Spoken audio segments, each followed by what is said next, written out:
बिस्मिल्लाहिर्रहमानिर्रहीम। अस्सलामुअलैकुम।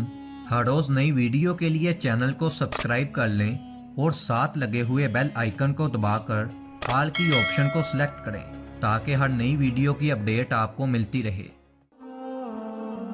हज़रत बायज़ीद बुस्तामी रहमतुल्लाह अलैहि अपनी मजलिस में वज़ व नसीहत के साथ साथ अमली तौर पर भी कोशिश फरमाते थे कि लोगों की इस्लाह हो, वो गलत कामों को छोड़कर नेक कामों की तरफ माइल हों कि उनकी दुनिया भी मुनव्वर हो जाए और आखिरत भी।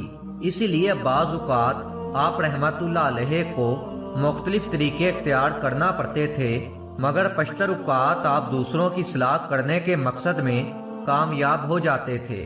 इससे आपको बहुत खुशी होती थी।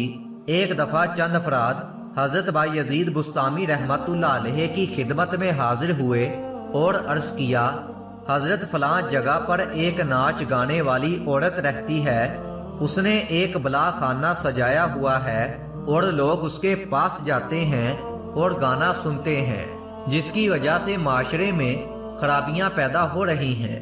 आप उसके इस्लाह की कोई सूरत निकालें। आप रहमतुल्लाह अलैहि ने जब उन अफराद की ये बातें सुनी तो आप अगले ही दिन रात को उस औरत के दरवाजे पर जाकर बैठ गए।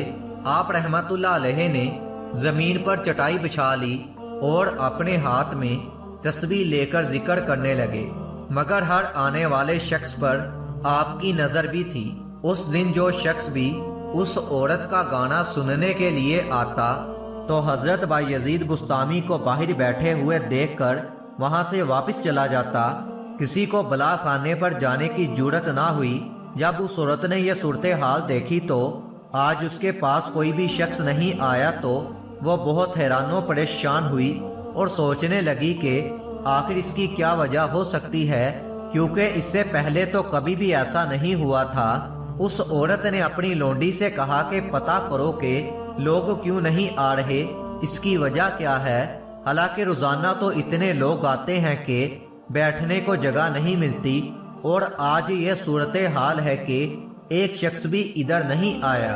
उस औरत की मुलाजमा दौड़ी हुई नीचे गई तो उसने देखा कि हजरत बायज़ीद बुस्तामी रहमतुल्लाह अलैहि बजाते खुद तशरीफ फरमा हैं और चटाई पर बैठे तस्बीह में मसरूफ हैं।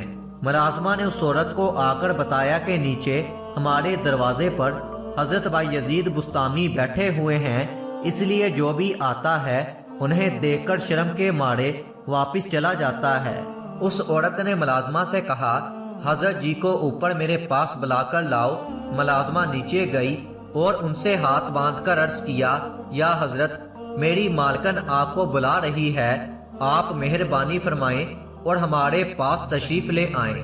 जब आप ऊपर तशरीफ ले गए तो उस औरत ने अर्ज की, या हजरत, आप कहाँ और मैं कहाँ, आपको मुझसे क्या काम है। हजरत बायज़ीद बुस्तामी ने फरमाया, आज रात यहाँ पर मैं रहूंगा। उस औरत ने कहा, मेरी फीस तो 200 शर्फियाँ हैं। आप रहमतुल्लाह अलैहि ने अपनी गदरी में से 200 शर्फियाँ निकाली और उसे दे दी, और फिर उसे कहा, मैंने तुम्हारी फीस 200 शर्फियाँ अदा कर दी हैं, अब जो मैं कहूँगा वो तुम्हें करना होगा। औरत ने कहा, मुझे मंजूर है। आप रहमतुल्लाह अलैहि अपने हमरा कपड़ों का एक जोड़ा लाए थे और उस औरत से कहा कि ये जोड़ा पहन लो। उसने वो जोड़ा पहन लिया तो फिर आपने कहा, 2 कदम आगे बढ़ाओ और अपनी नजरें किबला की तरफ रखो। जब उस औरत ने आपके हुक्म के मुताबिक ऐसा किया तो आप रहमतुल्लाह अलैहि ने अपना चेहरा आसमान की तरफ उठाया और दुआ की, ऐ बारी ताला, मैंने इस औरत का जाहिर बदल कर नेक कर दिया है, अब तू अपने कर्म से इसका बातिन भी नेक कर दे। उसके बाद हजरत बायज़ीद बुस्तामी ने उस औरत से कहा, अब मैं चलता हूँ, मेरा जोड़ा वापस कर दो। उस औरत ने कहा, हजरत, मेरा जहन अब वो नहीं रहा, मैं अब ये कपड़े आपको वापस नहीं करूँगी। मैंने अल्लाह ताला के हजूर सच्चे दिल से तौबा कर ली है। आप मेरे हक में दुआ फरमाएं कि अल्लाह ताला मेरी तौबा को कबूल फरमाए। हजरत बायज़ीद बुस्तामी रहमतुल्लाह अलैहि उस औरत को राहे रास्त पर लाने के बाद अपने घर वापस चले गए। बहवाला किताब نزہات المجالس